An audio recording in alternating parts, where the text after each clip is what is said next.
something so improbable, the impossible has happened. 5 seconds left in the game. Do you believe in miracles? Yes! Unbelievable. Oh, my goodness. Oh, wow! In your life have you seen anything like that? Hey TJ, what's going on? I'm Chandler, and this is Tiger Beat Sports. Welcome to a special edition of this all-crazy sports newscast. Hey everybody, I'm Chandler with Sports, and this is the Sport Report. Chandler with Sports is how he wants to go. With is his middle name, Sports his last name. At the Sport Report, we pride ourselves on neutral, down the middle coverage with an analytical spin. We remove the bias so you can think about a team without any outside opinion. No crazy points for attention. No power rankings. No opinions. Just sports. We're going to throw out the bias and throw in some facts. We're out to change the game. So without further ado, here we go. Hit it, Blaze. This is the Sport Report. Hey everybody, I'm Chandler with Sports, and this is the Sport Report. We know we've been gone for about a month, but we're back. We got 3 episodes left in 2022. We've got full team coverage for the NFL and the World Cup. We've also got some updates on college football, college hoops, the NHL, the CFL, and the NBA as we get towards the end of the show. We'll start from Folsom Field with college football, where chaos in the top 10 paves the way for a couple of teams to make their case to the committee as to why they should be a part of the top 4 teams to play for the national championship on Monday, January 9th at SoFi Stadium. So, let's get to it. And he scores on the last play of the game! Unbelievable! Touchdown Auburn! Touchdown Auburn! A miracle in Jordan Hare! He ran the missed field goal back! They're not going to keep him off the field tonight! Holy cow! College football update. From field level at Folsom Field in Boulder, Colorado, college football leads off Sport Report this week. A lot of rivalry games the weekend after Thanksgiving, and it started with the Egg Bowl on Thursday night, where Mississippi State defeats number 20 Ole Miss 24-22.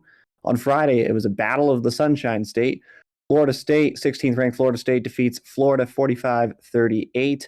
NC State takes down their in-state rival, 17th ranked North Carolina 30-27 in double overtime. UCLA beats Cal 35-28. Tulane will be fighting for a spot in a New Year's Six Bowl as they defeat Cincinnati 27-24. We'll get to Tulane in just a moment. And in a battle of Texas, 23rd ranked Texas Longhorns take down Baylor 38-27. On Sunday, it was just absolute pure chaos. Maize and Blue of Michigan absolutely throttled Ohio State in Columbus, 45-23. The third-ranked Wolverines will now play in the Big Ten Championship against Purdue. After the game, Michigan players planted their flag at midfield in Columbus, Ohio, their arch rival Ohio State. They just beat them by 22. Head coach Jim Harbaugh says the flag planted at midfield should be placed in a museum. TCU continues to stay undefeated. They're 12-0 after a 62-14 drubbing of Iowa State. Texas A&M upsets 5th-ranked LSU, effectively knocking out the Tigers from the college football playoff race. They're still in the rankings. USC defeats Notre Dame 38-27. The 6th-ranked Trojans move into the top 4 in the newest college football playoff rankings. Alabama destroys Auburn 49-27 in the Iron Bowl.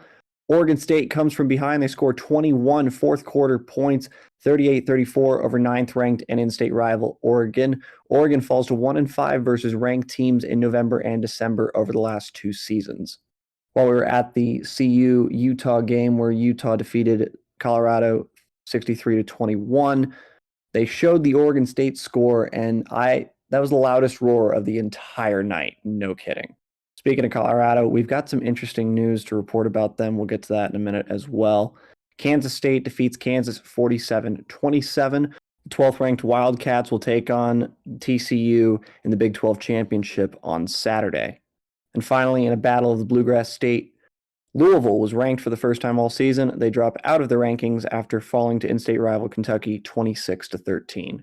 So what does that mean for the upcoming week? Well, this week is Conference Championship week. On Friday night, it'll be 11th-ranked Utah taking on the newly crowned 4th-ranked USC Trojans in a rematch of one of the most highly competitive. I mean, there's so many adjectives to describe that game as a 43-42 win by Utah over USC earlier in the game. Probably one of the best games of the season, without a doubt. That'll be on Friday night, 8 p.m. Eastern on Fox.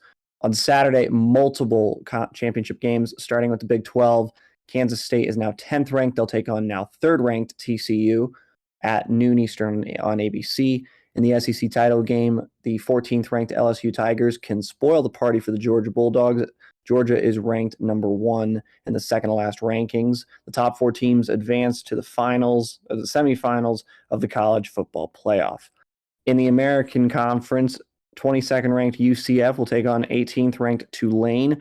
The winner of that game will get a group of 6 bid, meaning they get to play in a New Year's Bowl that's played over New Year's. Most teams that are in mid-major conferences don't get to play in those games, but in recent seasons, they have said the highest ranked group of 5 member in the final rankings will play in a New Year's 6 Bowl. That's at 4 p.m. on ABC. And a correction on the SEC title game, it is at 4 p.m. on CBS.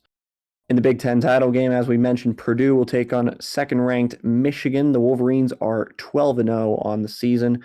As for Purdue, their quarterback, Aiden O'Connell, learned of his brother Sean's passing before their 30-16 win over Indiana last week. The Boilermakers expect that he'll play.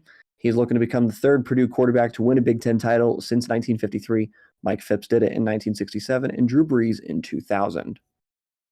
And finally, the ACC title game on ABC at 8 p.m. Eastern at the same time as the Big Ten title game, which will be on Fox.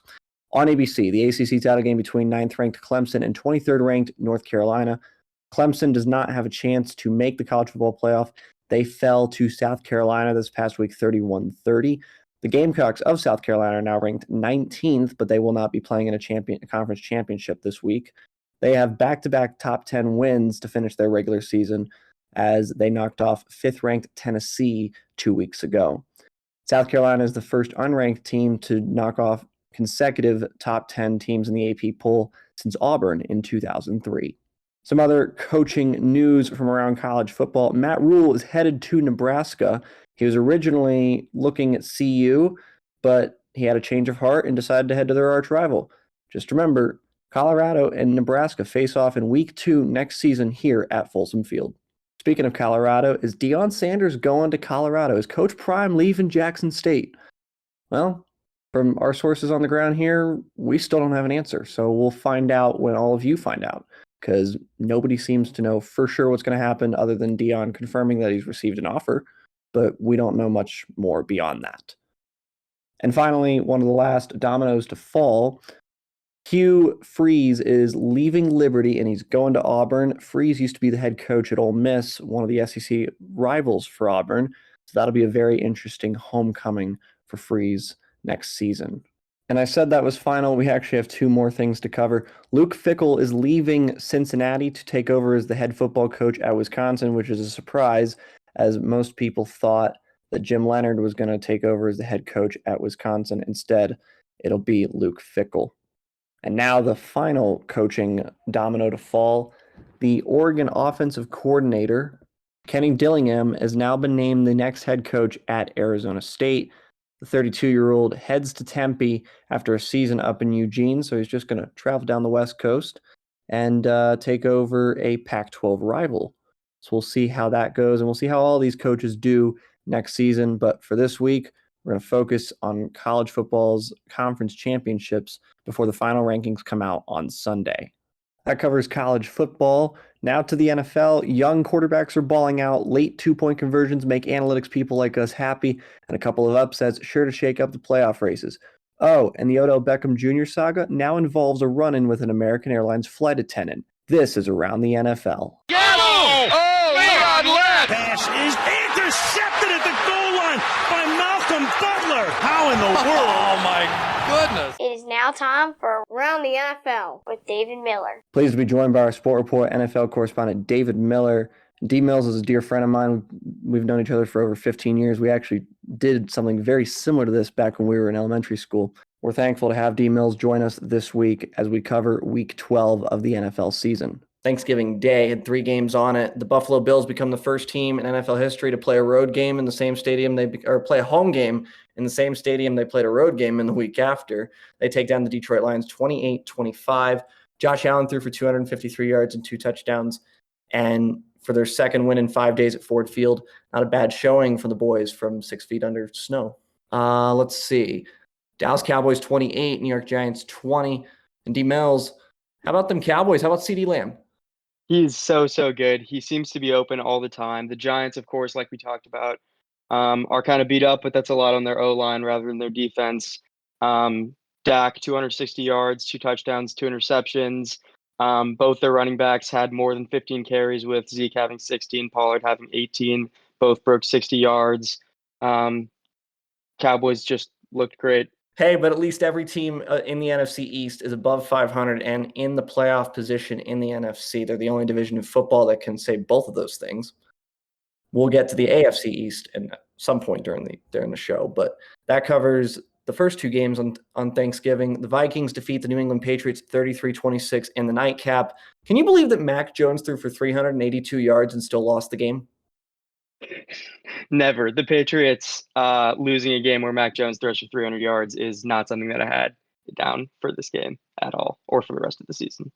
And Justin Jefferson for the Vikings had 139 yards and a touchdown on 9 receptions. Kirk Cousins starting to look like Kirk Cousins of old, even during his time in Washington. Yep, Cousins threw for 299 yards, 30 for 37, incredibly efficient today. Obviously helps when you've got Jefferson open on almost every single drop back. But he looked really good. Over to the Sunday slate of games in the NFL. So let's start in Cleveland. A come-from-behind victory for the Cleveland Browns, who improved to 4-7 on the year. 23-17 winners over the Tampa Bay Buccaneers in overtime. The Browns scored very late in the fourth quarter, and Tom Brady was a little bit upset after the game, the fact that the Buccaneers were able to let a touchdown to the Browns late in the fourth and then a touchdown in overtime. Do you think Brady is reconsidering his retirement plans? I think he might be after this year. The funny thing is they still could come away with the division right now, even with this, sub 500 record. So maybe if they make a little bit of noise in the playoffs, he doesn't want to retire. But I do think as of right now, he looks incredibly frustrated, and I would think he probably retires after this year. And at 5-6, they are the division leaders in the NFC South, as you mentioned, and every team in the NFC South is below 500. Do the Buccaneers still have the inside track to take the division title? Yeah, I think they absolutely do. I mean, they've still got a few division games left, I believe, which obviously they should be able to take. I think that even Brady hasn't actually looked bad necessarily. He has a couple of brutal drops. He's still throwing for a lot of yards fairly efficiently. Their offense has trouble getting it all the way down the field. And they're injured, but I think they're far and away the most. I think they are probably the most talented team in that division, and I think that will probably win out, even though they do tend to have some coaching mistakes. And he does have the most passing yards in the NFC at 3,051. Geno Smith is at 2,802 behind him. And not to mention touchdowns. Actually, Tom Brady does not lead the league in touchdowns, or the NFC for that matter. That would be Aaron Rodgers with 21. Cincinnati Bengals 20, Tennessee Titans 16. Ryan Tannehill throws for 291 yards for the Titans, no touchdowns. T. Higgins fills in relief as a receiver in place of Jamar Chase, who's out for his 4th consecutive game. 7 receptions, 114 yards, and a touchdown. This Bengals offense looks rejuvenated. Both of these teams had an 0-2 start, and this happened to be the only game on the NFL slate with both teams in playoff position this weekend, and at least on Sunday, I should say. Tennessee's got the division almost locked up at this point in time. Does Cincinnati still fight for that NFC or for that AFC North title? I think they fight for it. I think that the Bengals are close to a lock for making the playoffs as a wild card if they can't come away with the division. They're one of the teams that I have penciled in as a for sure wild card in the NFC, in the AFC. Regardless of, I think it'll be the Jets, the Pats, and the Chargers fighting for that last spot. I think that the Bengals and believe the Bengals and the Dolphins, Bills, whichever of those two don't win their division, will almost definitely be the two wild cards. Joe Mixon was out with a concussion for the Bengals. They're starting running back. He should be back this upcoming week. Samaje Perine filled in pretty nice, didn't he? Perine, a former Washington Commander. He is so strong. That's what he brings us back. He, I forget exactly the number, but he almost broke some sort of record for bench press at the combine for running backs.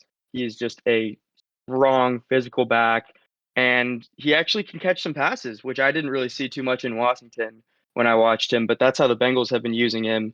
7 targets, 4 receptions, 35 yards. And last week, I believe he had a couple of receiving or a bunch of receiving yards and maybe even a receiving touchdown.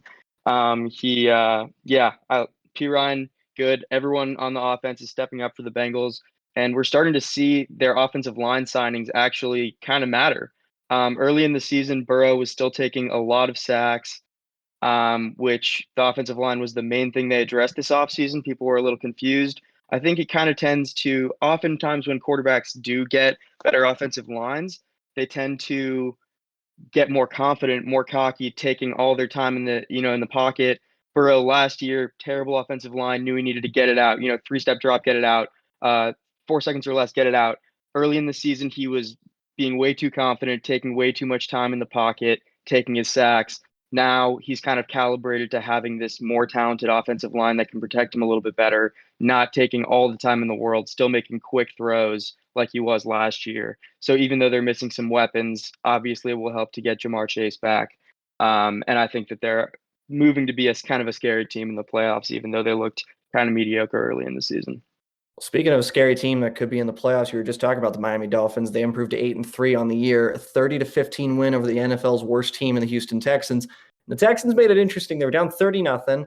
Their starting quarterback, Kyle Allen, who replaced David Mills, he ended up coming in, leading them to 15 points late in the fourth, and the Texans had a chance to actually get it to within a possession, but Miami ended up pulling it away. That Miami Dolphins offense is not only young, but they are probably one of the best in the league. I believe Tua Tagovailoa is the most accurate passer in the NFL right now. Yeah, I think a lot of the advanced metrics have the Dolphins offense as not only one of the best in the league, but historically one of the greatest offenses ever. They are so incredibly efficient with EPA per play, DVOA, stuff like that. Absolutely loves the Dolphins. Turns out having 2 of the fastest people on earth running routes makes it pretty easy to have some good offense, as it turns out. Who would have thought? Tyreek Hill and Jalen Waddle. I didn't think Waddle was fast until you get to watch him throughout the season. You're like, okay, you're actually keeping up with Tyreek. Okay, I see you. Yeah, I watched a little bit of tape of him coming in. He was probably my favorite receiver in that class, which there were a lot of good receivers in that class. But with that said, the speed is ridiculous. They're always open. Tua is good at hitting his spots in the field, and their offense is ridiculous. It's also worth mentioning in that game that was 30-15 that the Dolphins more or less pulled their starters in the middle of the third quarter, which is so incredibly cocky in a game that wasn't quite a blowout. But hey, they've kind of earned it. They've been steamrolling everyone with Tua as the quarterback. They had a couple of rough weeks without him, but they absolutely steamroll teams. They put up over 30 week in and week out, an incredible offense. The New York Jets, moving on up the coast, New York Jets 31, Chicago Bears 10. The Bears continue to have offensive struggles. Justin Fields was ruled out. Their starting quarterback out for the game with a shoulder injury. Old Broncos quarterback Trevor Siemian came in relief and pulled an oblique in warmups and then decided, I'm going to continue to play. But speaking of backup quarterbacks, Mike White coming in relief for Zach Wilson. That had to have been an interesting, unexpected change for the Jets. They win by 21. White throws for, I'll let you talk about Mike White. Sure. I think it's not as much saying that Mike White is some sort of franchise quarterback who's some diamond hidden in the rough, and more so about how bad Zach Wilson has been, which Zach Wilson, I think, still has a lot of potential. He scrambles, he moves around, he's got a lot to learn. He has some mistakes that you can maybe tune up, and he could still be a good NFL quarterback. But if you've watched the Jets the last couple weeks, and throughout the whole season, really, they win in spite of Zach Wilson, not because of Zach Wilson at all. So I think having someone who is just competent, they have good skill players, their receivers get open. I think Mike White did a good job. I'm not trying to disparage Mike White, but when you have open receivers, you hit them quickly. You don't try to do too much, which I think doing too much is exactly what Zach Wilson does do. So I think that their offense is really well run. I think they're a well-coached team. And Mike White stepped up and just delivered the passes he needed to. 22 for 28 for 315 yards and 3 touchdowns is kind of a wow stat line, even though don't really think he's a wow quarterback. Well, you want to talk about wild quarterbacks. You want to walk us through the end of this Commanders-Falcons game? It was 19-13. Washington takes down Atlanta. Commanders moved to 7-5. We've actually termed it as the Command Skins on the podcast. I like it. The Command Skins now improved to 7-5. Falcons fall to 5-7 in a very terrible NFC South. But walk us through that last couple of possessions, last couple of minutes of that Commanders game. The Falcons kind of drove down. If they had scored, they would have gone up one. Command Skins would have had about 50 seconds to pull off a drive. With defensive line steps up, Duron Payne gets his hand on a ball, gets his left hand up on the ball, and tips it. Kendall Fuller gets the interception to seal the game. Kendall Fuller had a phenomenal game. He is really better suited for the slot. Command Skins moved William Jackson III for just a salary dump, swapped 6 and 7s with Pittsburgh. And so now everyone's kind of playing in their correct position, in their natural position. You got Benjamin St. Juste out wide. You've got Fuller in the slot, which is much better. Fuller, we've seen it throughout the course of his career. He's a good slot corner. He's a good safety. Not a very good outside corner. So everyone is in their natural positions. It's working a lot better. Fuller, probably the player of the game, even though the game ball went to Brian Robinson Jr. and his huge hat. Fuller was phenomenal. And he and Duron Payne teamed up to have the game-saving play. Duron Payne is going to make a lot of money this offseason. Yeah, well, free agency is going to be very interesting in the NFL this offseason for sure. And hopefully he'll be a name that's floated as the season winds to a close in a few weeks. Jacksonville Jaguars 28, Baltimore Ravens 27. And the Jags, well, they had a lightning delay to start the game, so that pushed it back about half an hour. And then the Ravens led late in the fourth quarter. The Jags come from behind. Trevor Lawrence throws for 321 yards and 3 touchdowns and leads the Jaguars on a game-winning touchdown drive at the end of near the end of the fourth quarter. And what do you think from an analytical perspective of Doug Peterson, the Jags head coach, going for 2 at the end of the game? Personally, I love it. Going for 2 in that situation is actually kind of a coin toss, analytics-wise. The analytics actually more or less just say go with your gut or game flow or things like that.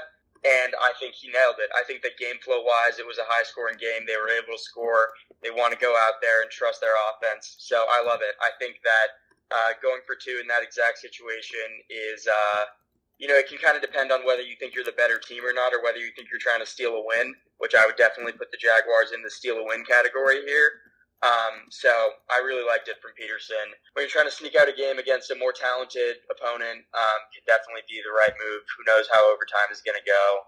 Analytics are okay with it. They don't love it one way or the other. And I think game flow wise, I think you nailed that decision. Well, speaking of a 2-point conversion late in the fourth quarter, the I still call them the San Diego Chargers. The Chargers defeat the Arizona Cardinals 25-24. They go for 2 at the end of the fourth quarter. Now, it was a different situation, of course, a little bit less time on the clock, if I'm not mistaken.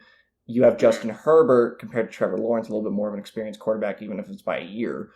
Was that the right call in that game? I mean, they converted it, so of course it was, but from an analytics standpoint, it comes back to it. I think the same thing about this game. I think, well, a little less so in terms of that they're not trying to steal a game necessarily. I think that this game maybe shouldn't have even been that close. I think the Chargers are a much better team than the Cardinals. So I might have trusted them a little more in overtime. But with that said, you're going into a coin flip situation where you could just never get the ball. In general, I like going for 2. I like trusting your young quarterback. Herbert is phenomenal. In general, I think that Brandon Staley kind of backed off his analytics stance this year a little bit. Last year, he was going for it on 4th down in his own territory all the time, just multiple times per game. And I loved it. It was chaotic as all get out. Fun to watch football. He's backed off it this year. He's been playing some more traditional football, calling more traditional extra points, 4th down calls. But in general, this was, hardly an analytics move. Like I said, analytics thinks it's a coin flip, and I would go for it. I would trust my offense. I like it. With that said, a little different because it's less that you're trying to steal a win, and I would trust the Chargers a little more in overtime than I would the Jacksonville Jaguars against the Ravens. For sure. James Conner comes back for the Cardinals, had 120 yards on the ground. DeAndre Hopkins, 4 receptions, 87 yards and a touchdown for the Cardinals as well. But the main story of the game, the Chargers, they're being a little bit more aggressive, not as aggressive as last year, as you mentioned, but still aggressive. To their NFC or to their AFC West divisional rivals. We'll move quickly through these 2 games. The Kansas City Chiefs 26-10 over the LA Rams. The defending Super Bowl champs are projected to become the first NFL team since the 2003 Tampa Bay Buccaneers to have a losing season after winning the Super Bowl. And there will not be another repeat champion. Well, we say this every year. We're like, somebody's going to repeat. Well, nobody's repeated since the 03, 04, 05 Patriots when they won back-to-back. So the Rams are considering shutting down their quarterback, Matthew Stafford. We'll see what happens in LA. The Chiefs improved to 9-2. They're near the top of the AFC. In the NFC, the San Francisco 49ers defeat the New Orleans Saints 13-0. Here's this week's trivia question. Maybe you might know the answer to this. If not, it's okay. When was the last time the New Orleans Saints were shut out? I would have to think pre-Breeze, but I have no idea. It was pre-Breeze. I'm not going to give you the answer because that'll be for next week's episode. But yes, it was pre-Drew Brees. Overtime game in Seattle. LA Raiders, Vegas Raiders, whatever anybody wants to call them anymore. 40-34 in overtime. They come from behind, defeat the Seahawks. They score a late fourth quarter touchdown. The Raiders do, and then they go in overtime. Each team has a possession. Josh Jacobs rips off an 86-yard touchdown to end the game. 229 yards on the ground, 2 touchdowns on 33 carries. Very reminiscent of a Bo Jackson game way back when at the Old Kingdom in Seattle 35 years ago when he ran for 221 and had a 91-yard touchdown that he ended up running into the locker room. The Raiders, I mean, they're 4-7. You compare and contrast every team in the league, but the Raiders at 4-7, this is the most unlikely team at 4-7 right now. Absolutely. I think that we touched on Jacobs briefly. He's having a monster year statistically. Another upcoming free agent. The free agent class of running backs is crazy. I think a lot of them are going to get overpaid. I'm a don't give a running back a second contract believer myself, and I think someone is going to really regret giving Josh Jacobs a contract this upcoming offseason. And speaking of it's the Raiders' first win in Seattle since 1998. The Seahawks have lost back-to-back games. They're 6-5. Geno Smith threw for 328, 2 touchdowns, 27-37. He's got to be the most surprising quarterback of the year so far. Absolutely. He's been spectacular, not even in a statistical way he has been. Also, if you're an X's and O's, a film person, he's been great too. I'm kind of left to wonder whether he was never given a chance or if he's just really, really improved as a quarterback in his early 30s, because he has absolutely looked phenomenal this year. Pretty much any way you slice it, been a top 10 quarterback this year. Carolina Panthers 23. The Denver Broncos they scored 10 points. They fall to 3-8. The Panthers are 4-8 now. We're not even going to talk about this game because the Broncos look really bad. The Panthers are really inconsistent. So we're just going to move to the Sunday night game where I'm all about that. Where the Philadelphia Eagles defeat the Green Bay Packers 40-33. Did we get a glimpse of the future in Green Bay? I mean, so think about this for a second. In 2007, Brett Favre, it's a matchup of the 9-1 Packers and the 9-1 Cowboys. Brett Favre gets injured, and a young Aaron Rodgers does not look at him and go, okay, Grandpa, it's my turn. He looks at him and just goes, okay, I'm in. So Aaron Rodgers comes into the game, and Aaron Rodgers becomes the quarterback. Very similar situation in this game where Jordan Love, the backup quarterback to Aaron Rodgers, comes into the game for the Packers, who fall to 4-8 now, and they're potentially out of the playoffs. Is there a possibility that, 1, Rodgers could retire, or 2, that Love could take over for the rest of the year? I think absolutely that Rodgers could retire. I think he could. Rodgers is really unpredictable. I think he doesn't really, he is obviously one of these athletes that is very interested in non-athlete things. He kind of likes being friends with non-athlete celebrities, it seems. And I think at any moment he's pretty much ready to retire.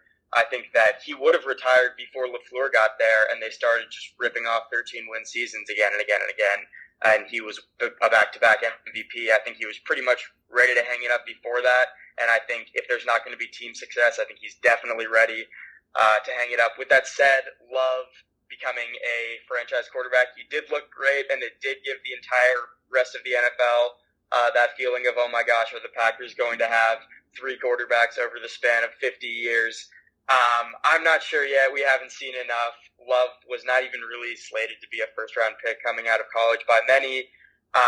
So we'll see. I think it's a bit early. I think people do like to play narrative ball a little bit with the Packers because, of course, that happened with Favre and Rodgers. But Love did look good, and the Packers played the Eagles a lot tighter than I think a lot of people were expecting. For Monday Night Football, Jeff Saturday might have made a crucial clock error. He forgot to use a timeout late in the game, and he later said he regretted the decision. It might have given the Colts a few extra seconds to call an extra play or two, but in the end, the Steelers win 24-17. The Indianapolis Colts hired the first NFL head coach without college or NFL coaching experience. They hired their former center, Jeff Saturday, who's in their Ring of Honor. He got plucked from the ESPN NFL anchor's desk, but he has previous experience as a high school coach in Georgia. We respect the decision. It's a brilliant move to take a chance on someone who can really develop a culture. Again, it's about culture, not skills when it comes to team success. Same for business as well. Something we forgot to note earlier, Josh Jacobs becomes the fourth player in the Super Bowl era since 1967 to finish with at least 300 all-purpose yards and 2 touchdowns in a game, joining Stephon Page in 1985, Priest Holmes in 2002, and Adrian Peterson in 2007. Finally, the Philadelphia Eagles had 363 rushing yards against the Green Bay Packers on Sunday Night Football, more than 19 of the other 31 teams in the NFL. They had 500 total yards on the day. Also in the NFL, it's the first time since 1926 that 3 or more Thanksgiving Day games finished within 1 score. That covers the NFL. Now moving on to the World Cup, where my former broadcast partner from high school, Carson Cooper, will join us to cover the tournament from Qatar.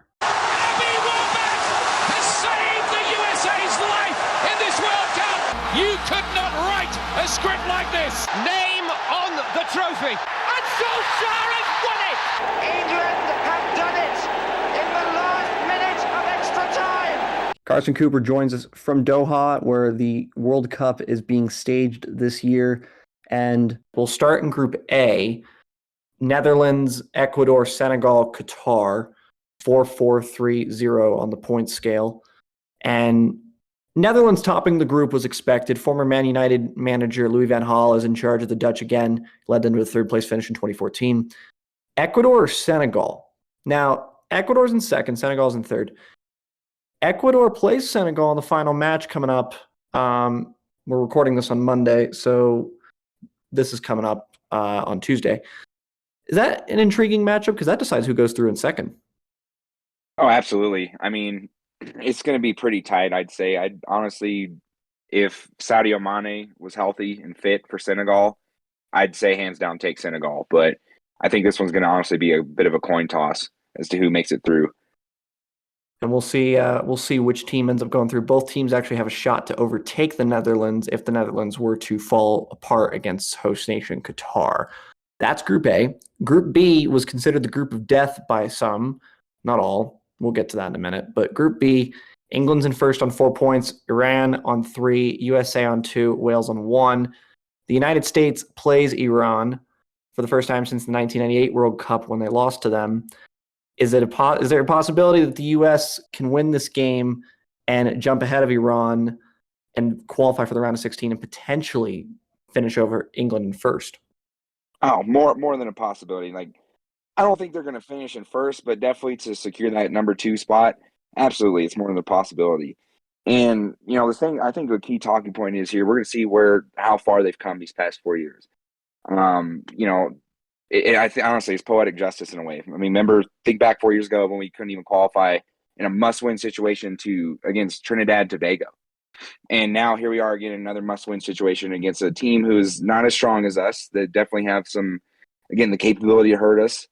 But again, we're really going to see what the U.S. is made out of in this game for sure. And so if they can put together a good result, first off, they need to take their chances. And, they came close against England. That was a boxing match through and through that entire last game. And so it could have gone either way. But honestly, the U.S. at times is looking like the better side for the majority of that match, to be honest. And so tactically, they had it figured out. It's just they could not execute. So we'll see. I think if they're getting the chances I fully expect, someone like Christian Pulisic or Weston McKennie to tuck that thing into the back of the net. As far as Wales goes, I think, they're pretty much out of it, but you never know. Some Gareth Bale magic might take place for sure, as we saw in the MLS Cup with LAFC. Yeah, the latest goal in MLS Cup history in the 128th minute sends it to penalties and LAFC wins. that's one of those games where you look back on and go, okay, Gareth Bale, we see why you're 33 and still relevant. Yeah, absolutely. Like, he's just one of the greatest of all time, honestly. We'll see how that goes in Group B. In Group C, Poland leads the group with 4 points, Argentina on 3, level with Saudi Arabia with 3 points, Mexico in last place with 1 point. Each team has a match to play. Argentina losing to Saudi Arabia. Now, you can't tell me that wasn't the surprise of the tournament. Absolutely. I mean, the shock of all shocks. I mean, they even declared it a national holiday in Saudi Arabia for them beating Argentina. So, I look at it as a bit of a fluke situation. I don't think that it's a bit of a one-off performance for sure. I don't think Saudi Arabia is even going to qualify, but good for them for pulling off a result like that. And I saw, Argentina, they had a penalty and, Messi took it. And, historically, he's not the strongest penalty kick taker, but, he tucked that thing away. So there's good things to look at. I mean, they just had a lot of chances that game. They just couldn't capitalize on them. And unfortunately, Saudi Arabia punished them. But, I feel for Mexico here too. I mean, I know they have a stronger side than how they've been performing out there, honestly, with a draw and a loss. And so, they still have the chance to qualify. As there's 1 point and then 3 points for Saudi Arabia, 3 points for Argentina, and 4 for Poland. So I don't know. It's going to be a tight race, but I think that you expect Poland and Argentina to go through. Well, every team in the group is still alive, as you mentioned, and Mexico does have a little bit of a stronger team. I was actually in Mexico for Mexico's game against Poland, a 0-0 draw, which Memo Ochoa made a save. And everybody's talking about the Mexican national team, but they're all saying in Mexico that they're not the team from 2014, or they're not the team from 2018 that beat Germany. This is a weaker side that's a little bit older, but Mexico still has that. A lot of people still believe that Mexico still has that belief in themselves to pull out a victory, to pull out a result. They play Saudi Arabia in their final match. Poland and Argentina play on Wednesday, and it'll be very interesting to see which 2 teams go through out of that group. To Group D, we were just talking about France, and they're qualified through the round of 16. Australia is on 3 points. Denmark and Tunisia on a point apiece. They drew earlier in the tournament. And Australia's got to play Denmark. The winner of that is going through to the next round. Tunisia's got to play France. If they were to somehow pull out a result there, they would qualify. But Group D seems to be the uncertain group in second place, as well as Group A. Absolutely. And again, you'd fully expect Denmark to beat Australia. But again, they've taken me by surprise, and they've got some tough defenders out there. And then, the veteran Aaron Moy out there for Australia, looking pretty good out there. So again, it's going to be a bit of a coin toss as to who makes it through. But again, you'd expect, obviously France has locked it in already, but you'd expect Denmark to pull through on that one. Yeah, no, for sure. And I thought that was a fun talking point that I don't think is getting enough attention is Olivier Giroud, honestly, that, I mean, no one wants to see their teammate go down, but he kind of needs to thank Karim Benzema for getting hurt because, without that, he wouldn't have had that opportunity, surely, to get as much time on the pitch as he did. No, and not with the formation that France runs. I mean, he's a little bit older now. I mean, I actually didn't realize he was so close to Thierry Henry's record, the French national team record, and then he had a chance to break it in the last World Cup and didn't score, and then he scores 2 against Australia. And I'm like, really? Now they're tied. Yeah, now they're tied. Him and Thierry Henry are tied. So in Group E, Spain leads the group on 4 points. Japan upset Germany. They've got 3 points. Costa Rica rebounds from their 7-0 drubbing. They're on 3 points. Germany at the bottom of the group on 1 point, just drew with Spain. Germany will play Costa Rica. Spain will play Japan in the final matches in Group E. Are there 2 teams of those? Now I think we can say 4. This is the group of death at the end of the day. Are there 2 teams in there that you could see going out? I mean, yeah, absolutely. I mean, theoretically, all of them could go out, But I mean, it's hard to envision more or less. Let's talk about who goes out. But the shock to me is seeing Germany at the bottom of that table in Group E.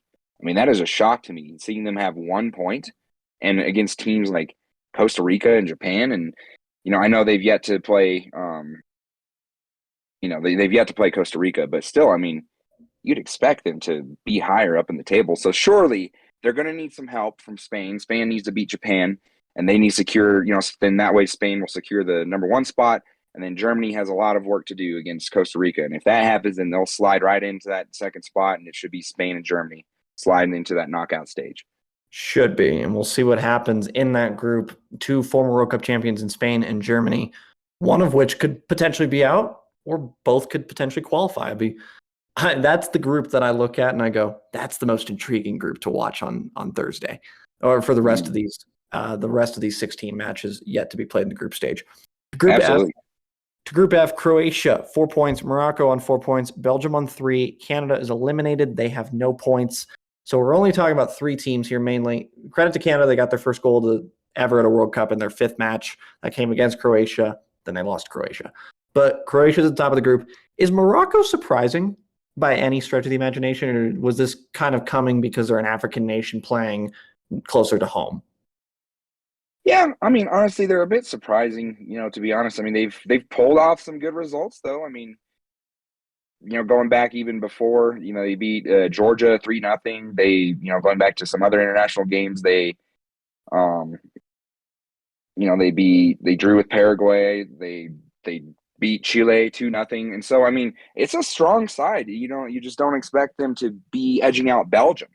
And quite frankly, even Canada. Canada's a talented young side. And, again, credit to them for making it this far and getting their first ever World Cup goal, and especially Alphonse Davies. He's just so talented. But, yeah, I mean, they're a bit of a surprise for sure. But at the same time, like, just seeing their recent run of form would not surprise me if they made it through the knockout stage. Now, it would absolutely surprise me if they made it over Belgium, because Belgium is a very talented side, and you do not expect them to get eliminated at this point in the tournament. And I think there's some questions about Belgium's tactics with the Hazard brothers and the rest of the team included of, are they not playing good enough defense? If you look at the results, they've been playing pretty well. They've just had unfortunate results. In their 2 World Cup matches, they lost to Morocco. Morocco scored their first goal in the 73rd minute, and then they scored one in stoppage time when they caught Belgium out on a break. And then if you look at Belgium's other match, they lost to Croatia. Drew with Croatia. Did I get that right? No, they beat Canada 1-0. Sorry, I'm looking at the wrong teams. Sorry. Belgium beat Canada 1-0 on a penalty, and then they lost to Morocco 2-0. My bad. But they're not doing terrible.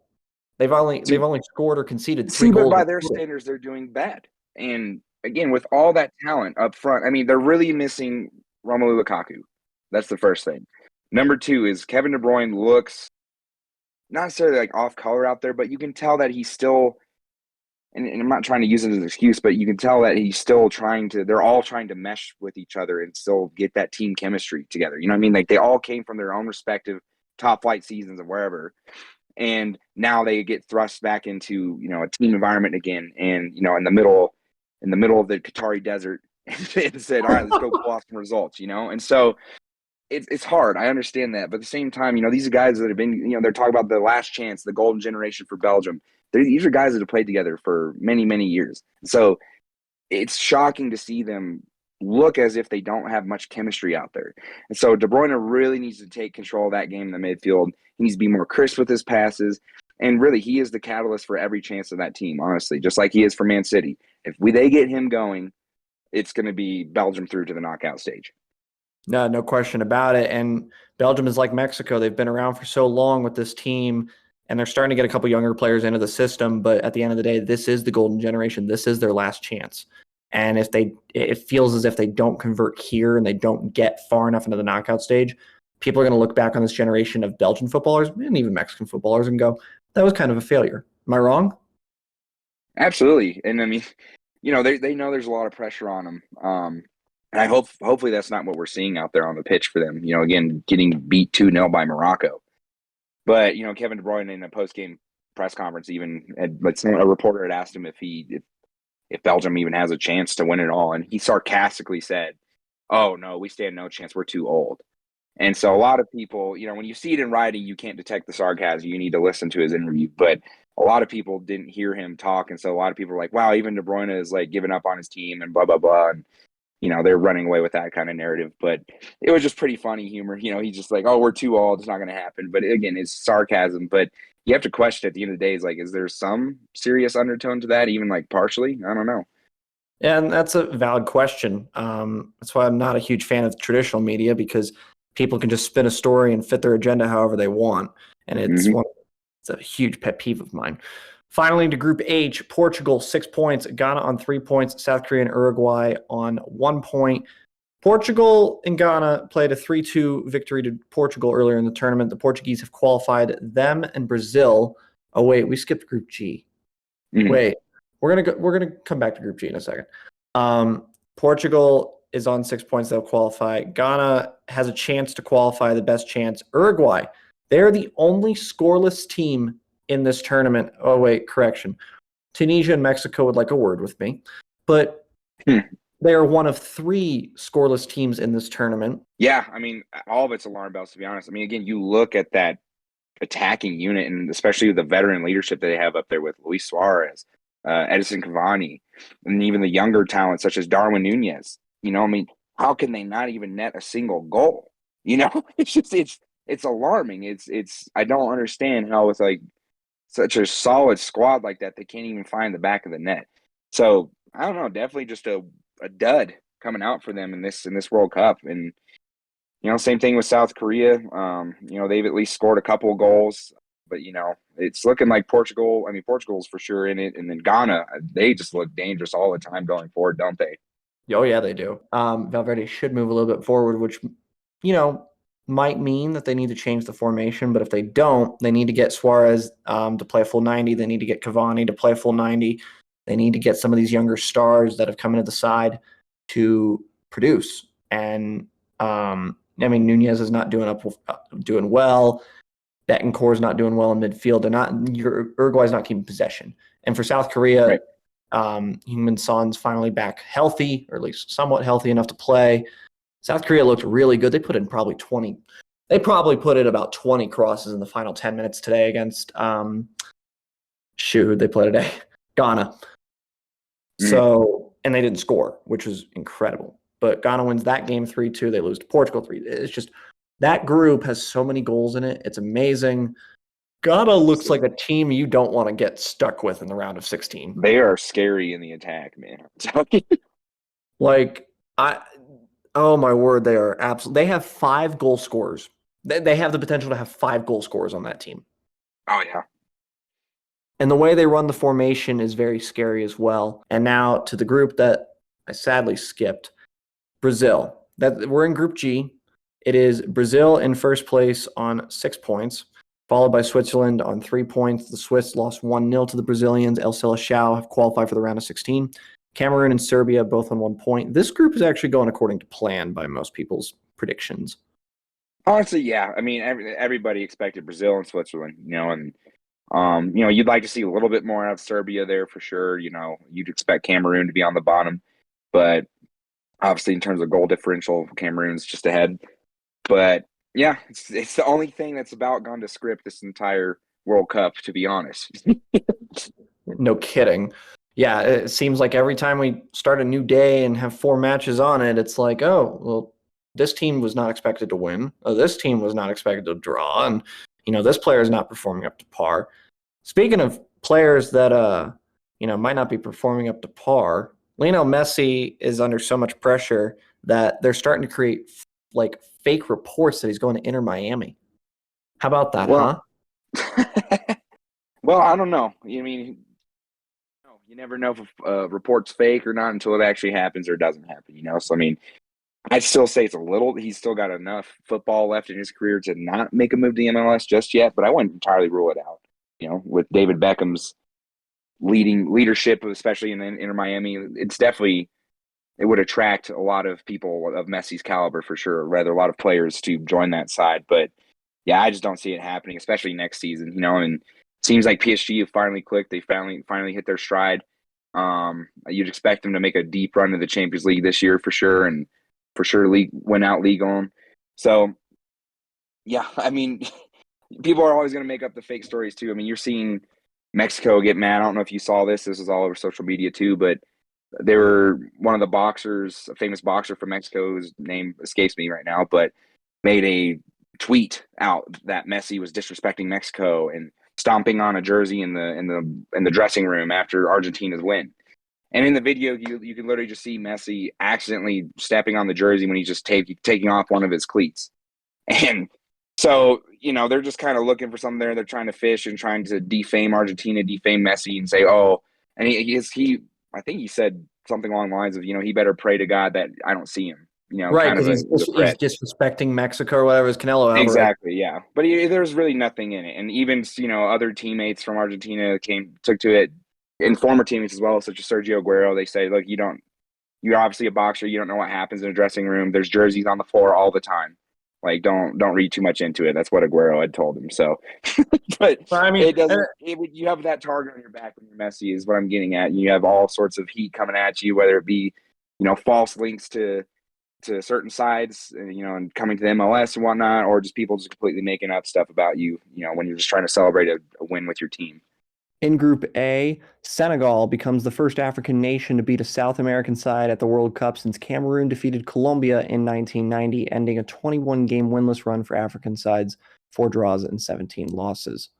Qatar becomes the first host nation not to record a win. The Netherlands will take on the U.S. on Saturday, and England will take on Senegal on Sunday. Some other news and notes from other sports. In college basketball while we were gone, Louisville becomes the first team since 1980-81 to lose their first 3 games by 1 single point. Texas smoked Gonzaga 93-74. With the right draw in March, Texas is a Final Four team. Alabama defeats top-ranked North Carolina in quadruple overtime, 103-101, and the crying Jordan memes were everywhere on Sunday. Also in college basketball, 9th-ranked Kansas was defeated by number 13 Tennessee 64-50. In the Canadian Football League, the Toronto Argonauts defeat the Winnipeg Blue Bombers 24-23 to win the 109th Grey Cup. In basketball, Steph Curry dropped 50 for the 11th time in his career a couple of weeks ago, and the Warriors became the first defending champ to drop 8 games in a row on the road since the 98-99 Bulls, the year after the last dance with Michael Jordan and company. And Ivica Zubac became the first player to tally 30 points and 25 rebounds while shooting at least 80% from the field since Shaq in 2004. He also becomes the 3rd player in NBA history to have at least 31 points and 29 rebounds and 3 blocks in a single game, the first to do so since Kareem Abdul-Jabbar for the Lakers in 1978. In the NBA, the top 3 teams in the Eastern Conference are the Boston Celtics, the Milwaukee Bucks, and the Cleveland Cavaliers. The Indiana Pacers are right behind them. They are all separated by at least 4.5 games in total. In the Western Conference, the Phoenix Suns lead the Denver Nuggets by a game. Then they lead a trio of teams by 2 games. They are the Pelicans, Grizzlies, and LA Clippers. In the NHL, the Vegas Golden Knights went to a 7-round shootout the other night against the Columbus Blue Jackets. They would win 3-2. As for the standings in the NHL, in the Eastern Conference, the Boston Bruins are 19-3 on the season. They are one of 5 NHL teams to not have an overtime loss. They have 38 points. They are ahead of the Toronto Maple Leafs, who are on 33 points, and they just defeated the Tampa Bay Lightning to move 11 points ahead of them. The Detroit Red Wings are also in playoff position if the playoffs were to begin today. Granted, we have 60 games to get to that point, but the Red Wings have 26 points, so just keep an eye on Steve Yzerman and company.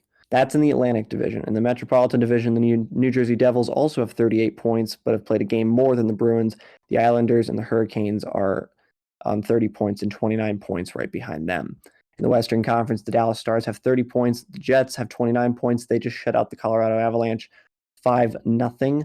The Avs are the defending Stanley Cup champions. They have 25 points with 3 games at hand on the Stars and a game at hand on the Jets. That's the Central Division in the West. And in the Pacific Division in the Western Conference, the Vegas Golden Knights have 35 points. The Kraken of Seattle, the expansion team, the worst team in the league last year, are in second place in their division with 31 points. They have 3 games at hand on the team below them, which is the Kings, who have 28 points. Lots of numbers, lots of standings. We'll be sure to cover the NHL and the NBA more in depth as the season continues.